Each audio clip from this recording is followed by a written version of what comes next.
তারেকের প্রতি আমার রেসপেক্ট আছে। কেন আমি বলি, অনেস্টলি বলি, সে একজন জুলাই যোদ্ধা। বাংলাদেশের যত জুলাই যোদ্ধা আছে তাদেরকে আমি আজীবন শ্রদ্ধা করে যাব, লাইফ টাইম। কিন্তু তাই বলে সে যেটা বেয়াদবি করবে এটার বুঝি কোনো আমি কথা বলবো না। যে বেয়াদবি করবে সে বেয়াদব এটাও বলবো, আবার সে যখন ভালো কাজ করবে সেটার প্রশংসা করবো। বেয়াদবি ওই যে সে আমার নামে যে মিথ্যা কথা বলেছে, রফিকুল আমিন একটা প্রতারক, 1 কোটি লোকেতে টাকা নিছে। আপনি কি জানেন আমরা লেনদেন করেছি কত লোকের সাথে?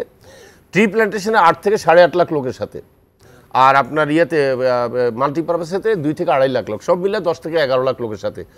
বলার সময় বলতেছে কোটি লোকের থেকে নিছে, হাজার হাজার কোটি টাকা। আরে বাবা, হাজার হাজার কোটি টাকা তো অভিযোগে নেই।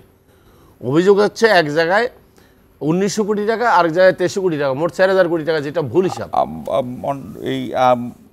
এই তারেকের সাথে তো অনেকেই যে তার সাথে আমিও গেছি, সহমর্মিতা জানাচ্ছে। আমিও গিয়েছি। আপনার কি মনে হয় যে তার রাজনৈতিক দলটা আপনার রাজনৈতিক দলের জন্য আটকে গেল নাকি? না না, আমার মনে হয় সে যেটা করতে ব্যর্থ হয়েছে, যেটা আমার ধারণা, শুনেছি আমি 60টা উপজেলাতে নাকি সে ইয়ে দেখাইতে পারে নাই।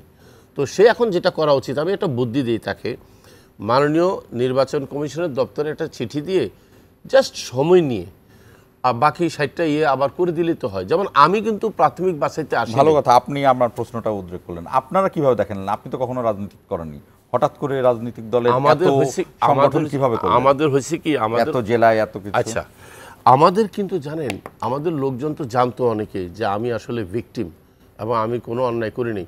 তো এরা অপেক্ষা করতেছিল কবে আমি ব্যবসা শুরু করব। যখন এসে দেখছি যে আমাদের ব্যবসা কেন্দ্র দখল হয়ে গেছে, মানে আমরা যেখানে যাব, আমাদের যে অফিসটা এটা দখল হয়ে গেছে, কে করেছে? প্রশান্ত ভূষণ বড়ুয়া। সে তার টোটাল বাহিনী নিয়ে এটা দখল করে বসে আছে।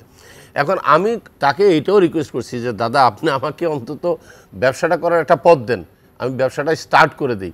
কিন্তু আমি চাইলেও কিন্তু পারতাম না। কেন জানেন? আমাদের ব্যবসার লাইসেন্সটা কিন্তু কোনো একটা কারণে কিন্তু দিচ্ছে না রাষ্ট্রের কাছে। আমরা গিয়েছি, রাষ্ট্র এখন না, এগুলা সম্ভব না, সমস্যা, ডেস্টিনি একটু নাক ছিটকেতেছে। এখন আমি যেটা বলতেছি, এরা কিন্তু আমাকে পছন্দ করে।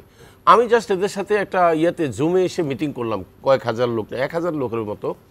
আমি আমার কিন্তু আগে ইচ্ছাটা প্রকাশ করেছি, সত্য কথাটা বলি, যে আমি যদি এখন কিছু করার নেই, যেহেতু আমাকে ডেস্টিনি ম্যানেজমেন্টও রাখে নেই হাসিনার আমলে, 22 সালে আমাকে ম্যানেজমেন্ট থেকে বাদ দেওয়া হয়েছে, এখন নতুন বোর্ডও ঢুকতে দিচ্ছে না।